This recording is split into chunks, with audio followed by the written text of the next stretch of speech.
state your name and age for the First of all, I'm Sarah Barredo and I'm 12 years old. Wow, okay.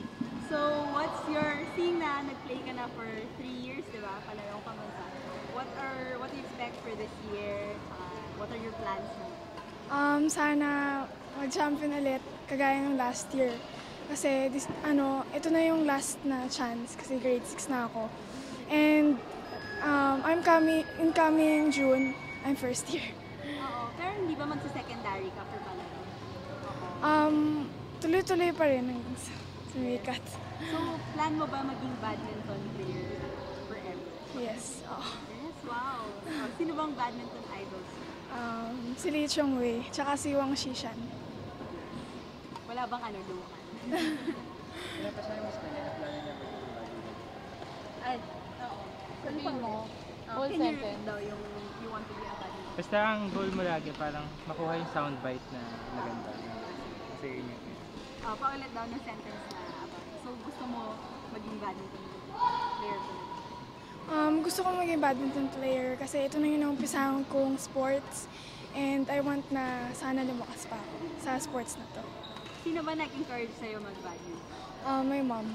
Your mom? Di ba your mom works at PSC? Yes. Hanggang ngayon? Opo. Wow. Ano ba bang? Ayan. So, what are you excited for sa Pangasinan? Excited na ako kasi gusto ko makalaban yung ibang provinces and yung mga ibang players na hindi ko pa nakakalaban kagaya ng last year.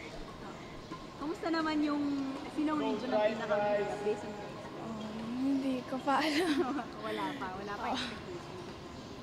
Oh, sige. So, what would you say was the best lesson that you learned from your parents or from training in badminton? First of all, sa parents ko, tinuruan nila ako ng tamang pag-uugali. And dito rin sa academy, sa team namin, tinuruan din nila ako kung paano ang attitude ko sa ibang tao. And what is that attitude? Kaya ng paggalang sa mga matatanda. Okay. So, describe yourself in 3 words. Sporty and I like to sing. Okay. Okay. Preparations na ginagawa, na training para sa palaro. Naka-prepared na kami for palarong pambansa. Everyday yung training namin for preparation for palarong pambansa. So, parang mas nag-intense following these next weeks, no? Ano yung mga regular drills na ginagawa niya? Sa kanya yun? Ano ba ang regular drills? Ano ba? Agility, speed. Yung drills, siguro mga footwork, gano'n. Footwork, yun ang pinaka-important. How about yung parang may nakita kami shadow training? Saka ano pa ba yung mga ganun na? Gaya ng... minsan kasi, minsan may tapon din ng mga bola. Ganun.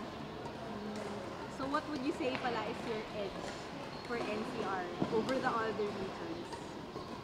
Maganda na sila. Maganda na sila for NCR. Sabi na ba yung expectation? Yeah. Okay na.